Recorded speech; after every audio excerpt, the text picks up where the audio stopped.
There is an old principle that distinguishes those who simply learn something from those who truly master it. Today, you'll understand why most people never move past a beginner level in almost anything they try. You've likely seen individuals who seem to excel at whatever they focus on. They pick up a musical instrument in a few months, become fluent in a language within a year, or build successful businesses from the ground up, while many others spend years struggling just to make progress. And what do most people assume? They say, "Oh, that person is just naturally talented," or "he was born with a special ability." You've probably heard comments like that before.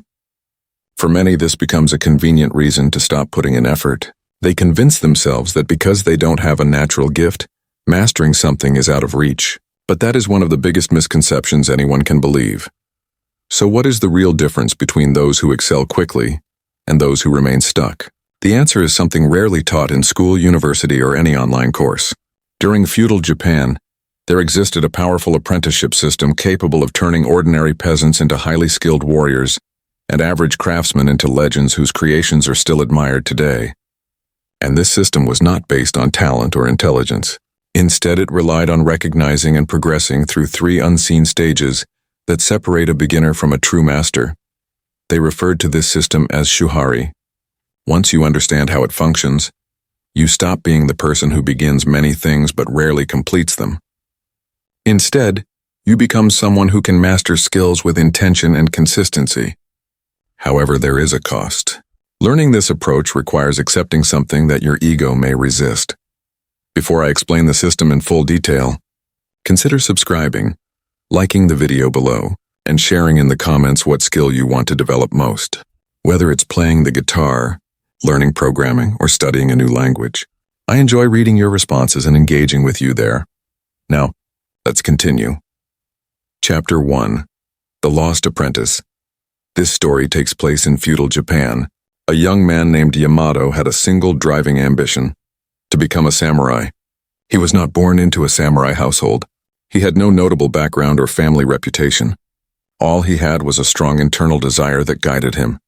While many other boys in his village accepted the roles they were born into, farmers, traders, and laborers, Yamato would often stand and observe the samurai who traveled the main road. He noticed their posture, the precision in their behavior, and the quiet confidence they carried. This was the life he wanted. At the age of 16, Yamato picked up a wooden practice sword and began training on his own. He woke early each morning and repeated the techniques he had seen: horizontal cuts, vertical cuts, forward thrusts.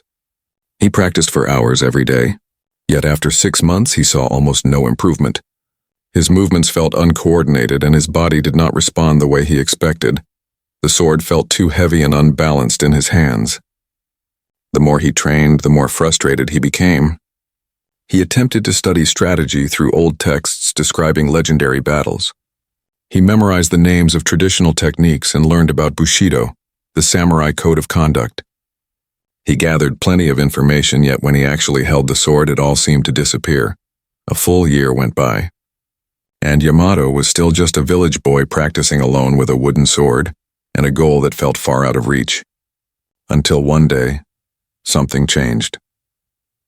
Chapter 2. The meeting one afternoon. Yamato was practicing near the forest when he heard a voice behind him say, "Your stance is incorrect. Your posture is incorrect. Your breathing is incorrect. In fact, everything you are doing is incorrect."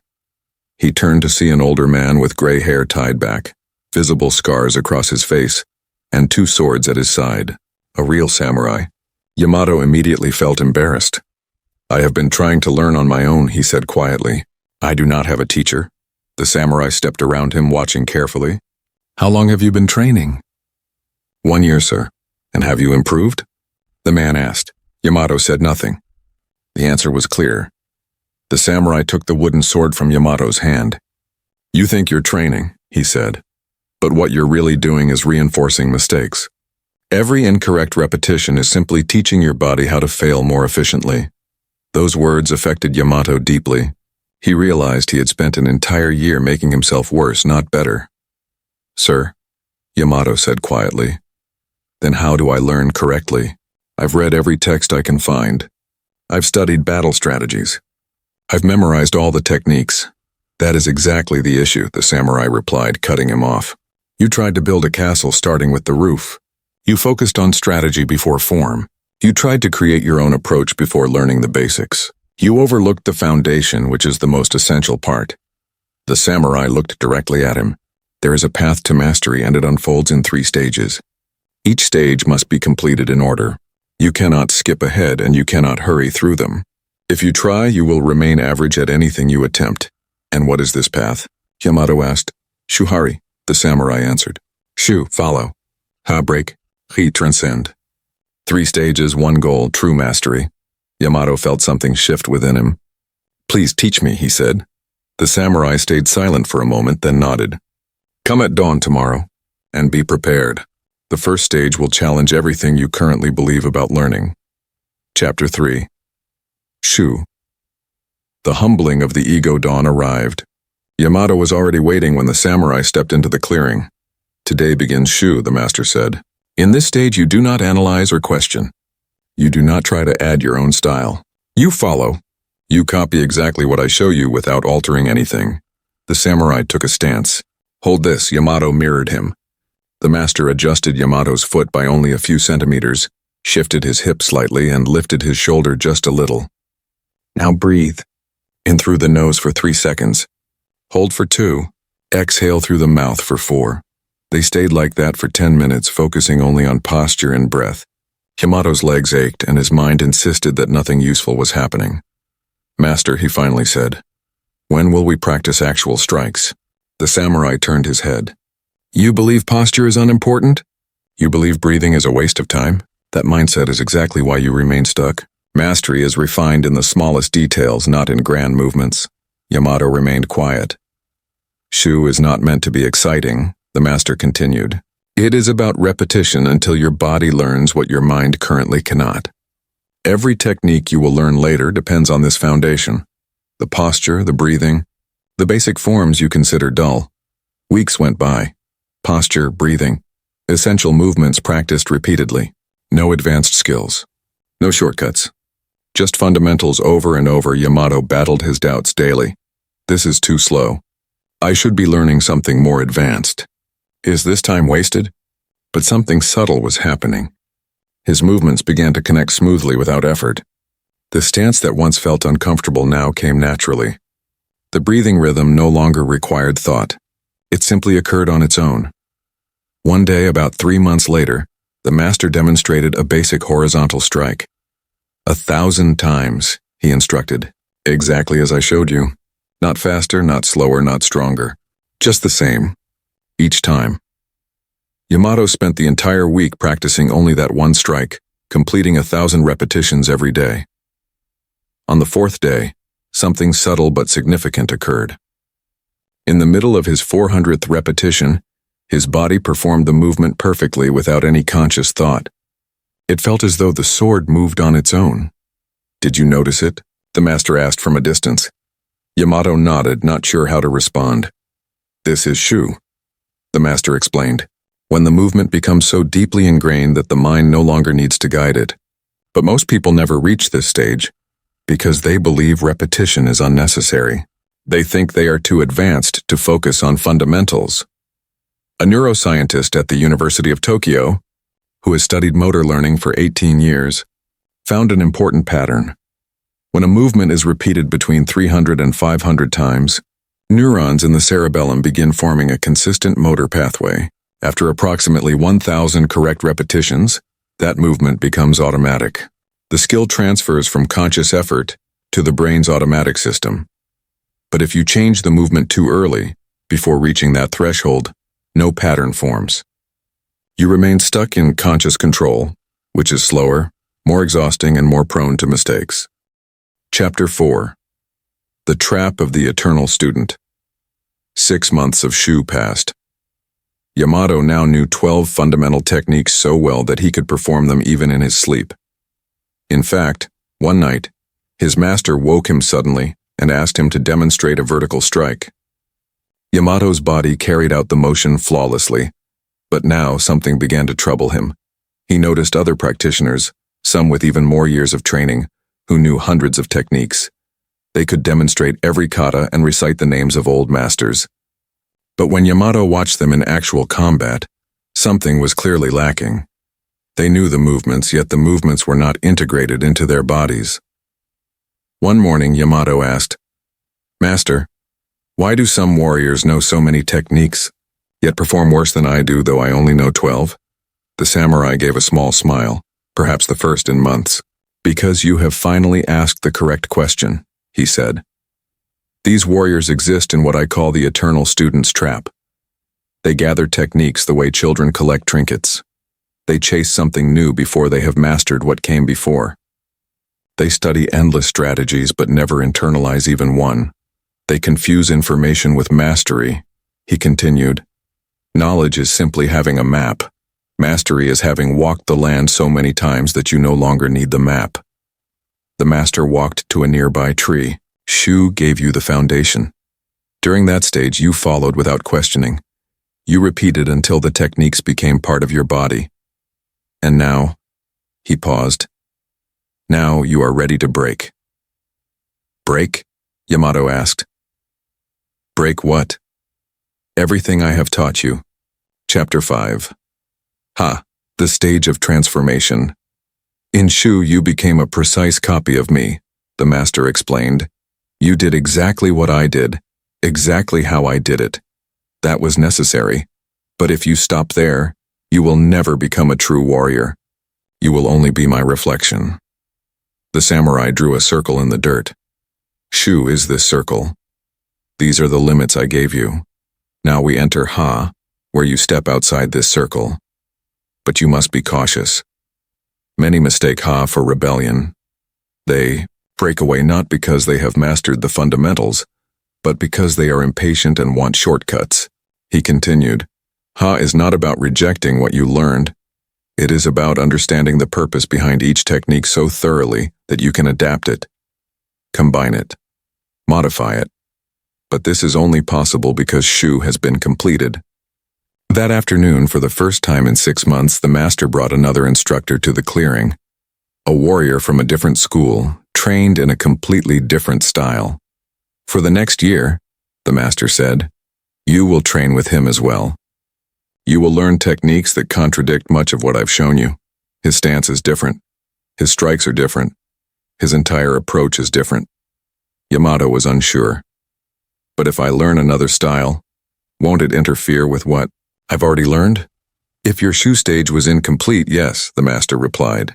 "It would confuse everything and you would become an average fighter with no clear identity. But because your foundation is solid, something else will happen. You will begin to recognize the underlying principles that exist across all styles." And so began the stage. Yamato spent his mornings with his first master and his afternoons with the second instructor. The contrast between the two styles was overwhelming at first. Switching between them felt mentally exhausting. The first master emphasized a low stance, controlled movements, and patience. The second master used a high stance, powerful strikes, and constant offense. Everything seemed opposed. But after 3 months, something shifted.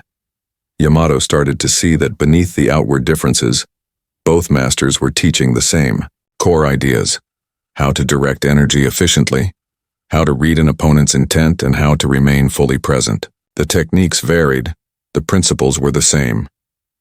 "You're beginning to understand," the original master said when he saw the change in Yamato's expression. "Shu taught you the forms.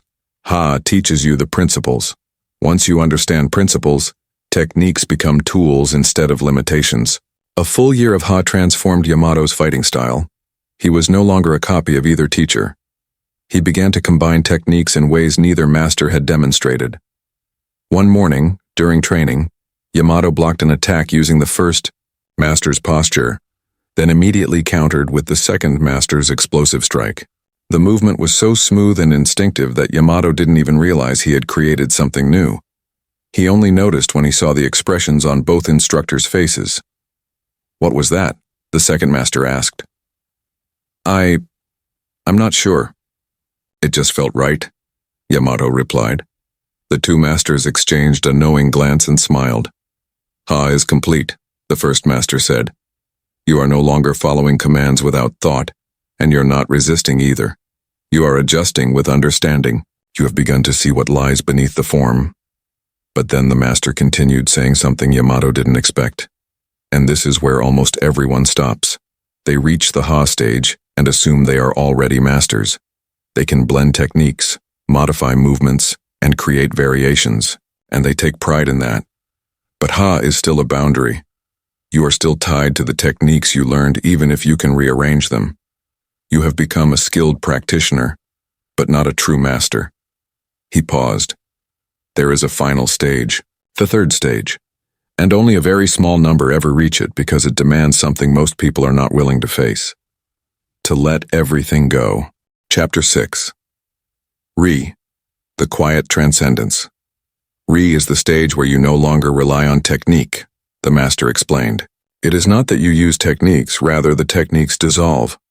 What remains is simple, direct response to the present moment. Yamato was puzzled. How can I fight without technique? You'll understand, the master said. But let me tell you something first. When I was young, I spent 40 years practicing the sword. I studied hundreds of techniques and mastered several complete styles. I earned a reputation as one of the finest swordsmen around. Then one day an elderly master challenged me. He looked frail, barely able to stand. I accepted, thinking it would be a formality. The master paused, remembering. He defeated me in 3 moves. And what shocked me most was this. I didn't recognize a single technique he used. It wasn't style A, B, or C. It was neither one nor the other. Yet it included all of them at the same time. It was like water, without fixed form, yet able to adjust perfectly to whatever was happening.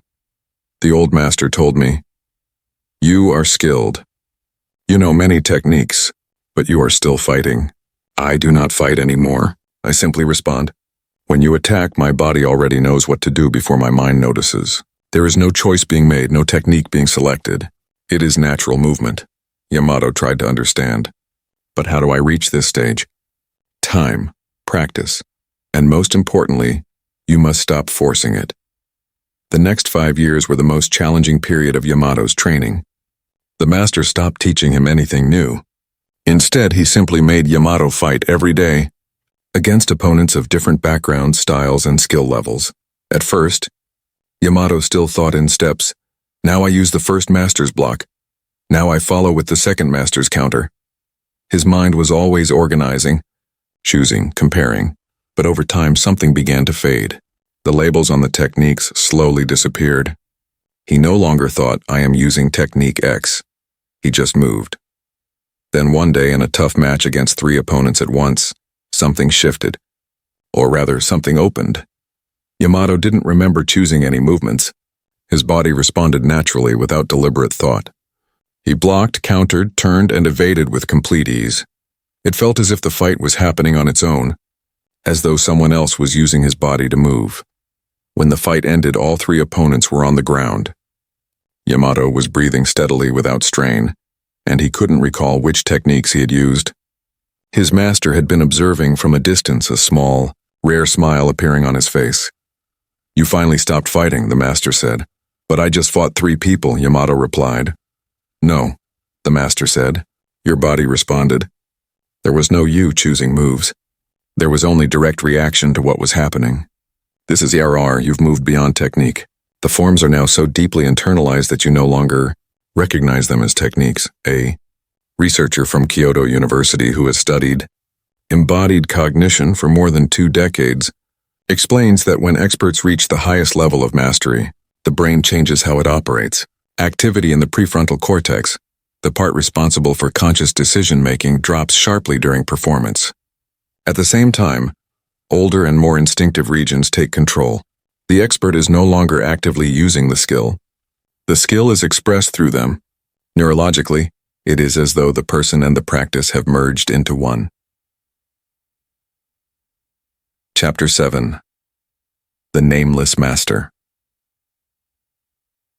Years passed, and Yamato was no longer the young boy with a distant dream. He had become a recognized samurai, but more importantly, a true master. Students traveled from far villages to learn from him, and they all asked the same thing. Master, how many techniques do you know? Yamato always answered, none and all. This confused them. They expected lists, numbers, something to measure. They wanted to know exactly what they would learn. But Yamato had gained an understanding that only comes after fully completing Shuhari. Techniques are simply guides, pointers toward a deeper truth. Most people become so focused on the techniques themselves that they never look beyond them. One day, a confident young student challenged him. "Master, with respect, you say you don't know any techniques. But my previous teacher knew 500. How can you be better than him?" Yamato picked up a wooden sword and said, "Use any of those 500 against me." The young man selected his strongest move, a difficult technique he had practiced for years. Yamato barely seemed to move. A small shift in posture, a slight change in angle, and in the next moment the young man was on the ground, disarmed and confused. "You used a technique on me," Yamato said, helping him up. "A specific move with a name that you practiced repeatedly. It is good. It works well in many situations. But I did not use any specific technique against you. My body simply reacted to your movement in the only way that moment required. It was not technique A, B, or C. It was the exact response to a situation that had never happened before and will never happen again. That is the difference between knowing 500 techniques and having no fixed technique. You are limited to the 500 choices you have memorized. I have unlimited choices because I am not selecting from stored techniques. I am creating the correct response as it happens." Chapter 8. The universal way. Yamato's lesson is not only about swordsmanship. It applies to any skill you want to master in life.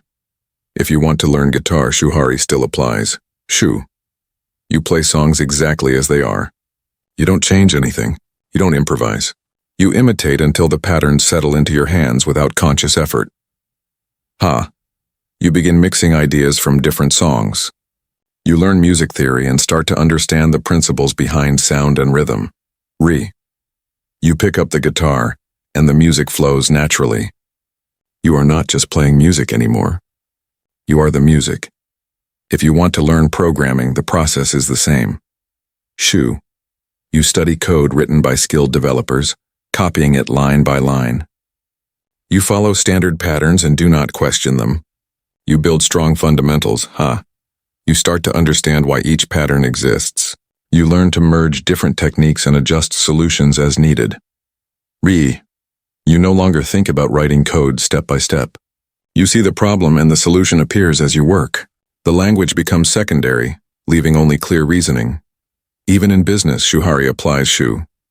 You examine business models that already succeed. You do not try to invent new methods at the start. You learn from those who have proven results. Ha. You begin adapting these models to your own industry or niche, recognizing broader principles that apply across fields. Re. You no longer rely on models. You develop an intuitive understanding of what will work, just as a master understands an opponent without thinking. The path remains constant. Shuhari is not just an old Japanese teaching, it is the structure of deep learning in any area of life. But there is a part of Shuhari that most people never talk about. And it's the real reason many never reach mastery in anything. Chapter 9. The Modern Trap. The uncomfortable truth is this. Most people today will never reach true mastery because they refuse to go through the Shu stage. Think about it. How often have you heard someone say, "I don't like following rules. I want to do things my own way. I'm more creative when I do it differently." It sounds good. It sounds like independence, originality, and creativity, but it's not. It's an excuse. It's simply the ego trying to avoid the difficult part. The part where you must learn from someone who has already mastered the path. Yamato could have said the same thing. He could have told his master, "Why must I copy you exactly? Why can't I create my own style right now? I'm different." And if he had done that, he would have failed. He would have remained just another villager who believed his uniqueness was more important than discipline. The modern mindset promotes a misleading idea that you should skip fundamentals and jump straight into originality, that following guidance limits creativity, that copying is somehow inferior, and this mentality has created a generation of people who know a little about many things, but cannot truly excel in any of them. People who jump from one hobby to another and never truly develop any of them. People who say, "I tried learning guitar, but it just wasn't for me." when the truth is they simply didn't have the patience to stay in the shoe stage. Let's be direct for a moment. No decoration, no extra storytelling, just reality. The reason you haven't mastered the skill you claim to want is not about talent. It's not about time. It's not about resources. It's because you're trying to start in the ha or re stage without going through shu first. You want the outcome of mastery without the repetition that builds it. You want to play guitar like an expert, but you don't want to spend months practicing scales. You want to code like a senior developer, but you don't want to spend a year carefully studying others' work. You want to create a successful business, but you don't want to spend enough time learning proven models. You want to skip shu because it feels slow, because it feels uncomfortable to admit you're still a beginner, because modern culture has convinced us that being unique should come before being skilled. And as long as we hold on to this belief, we remain average at everything and excellent at nothing. Here is the truth. Straightforward and unavoidable. There is no shortcut. There has never been one. This has been understood for centuries. Zen monks knew it. Samurai knew it. Every true expert today knows it. There is only one real path, Shuhari. So here is what you need to do. Not later. Now first, choose one skill. Not several, just one. Choose the skill that, if mastered in the next 3 years, would meaningfully improve your life. Second, find someone who has already mastered it. They don't need to be the best in the world, just far ahead of you. If you can't learn from someone in person, choose one experienced mentor online. Only one. Third, enter the shu stage with full humility. Copy their methods exactly. No personal adjustments. No adding your own style. No shortcuts. Just precise repetition. Will it feel dull? Yes. Will it feel like you're just copying? Yes. Will others say you're not being original? Yes, that's how you know you are on the right track. Fourth, once shu is complete, and you'll know because the fundamentals will flow naturally, you move to ha. Then you begin to explore other styles and perspectives. Combine techniques. Make adjustments. Create variations. Question even those considered wise. Fifth, continue this process for years, not months. This isn't a short training phase. It's a long developmental stage that can take far more time. Keep practicing, testing, and blending what you learn. Sixth, eventually, without even noticing when it happened, you'll enter the stage of re. You'll perform your skill effortlessly. You'll create solutions you've never seen before. You will move beyond techniques themselves. And when that day comes, you'll realize the journey doesn't actually end. You'll return to the fundamentals, but this time you'll see them with entirely new understanding. A researcher from Oxford University who has studied skill development for 25 years conducted a large study of 500 masters across different fields: music, sports, programming, martial arts, business. The results were identical across every domain. Every top-level expert followed the same 3-stage progression. First, a stage of strict imitation lasting anywhere from 1 to 3 years. Second, a stage of experimentation and combination lasting roughly 3 to 7 years. Third, a stage of intuition and innovation, the mark of true mastery. Not a single exception was found, not even among those known as prodigies. The only difference between individuals was how quickly they moved through each stage, never the order of progression. Chapter 10. Yamato's Legacy. Yamato lived to the age of 87. Throughout his life, he trained hundreds of students. On his final day, surrounded by his most skilled disciples, one asked him, "Master, what is the greatest regret in your journey?" Yamato stayed quiet for a moment. Then he said, "My only regret is not beginning the shu stage earlier. I wasted 1 full year trying to teach myself, believing I was clever enough to find a shortcut. If I had trained under a master from the very start, I would have reached mastery 1 year earlier. And a year of mastery is something more valuable than any amount of gold." He looked at his students and continued, "Do not repeat my mistake. If you truly want to master something, learn from someone who has already mastered it. Copy them without shame, without ego, and without trying to force your own style too soon. Mastery does not begin with originality. It grows into originality over time." These were his final teachings on the path. 3 days later, he passed away quietly, knowing he had passed on the most important lesson he ever learned. The path never truly ends. It simply evolves. And this is something many people fail to understand. You may believe Shuhari is only about learning skills, but it isn't. Shuhari is actually about the person you become during the learning process. The version of you right now, impatient, moving quickly from one thing to another, wanting results without commitment. That version will never reach real mastery. But there is another version of you, a version with the patience to follow precisely, with the humility to accept that it currently knows very little, with the discipline to repeat the same action thousands of times, with the clarity to see that the longer route is often the most direct one. This version of you is already there waiting for you to stop searching for shortcuts, waiting for you to finally accept the only path that truly works. Shuhari is not just an old Japanese learning framework.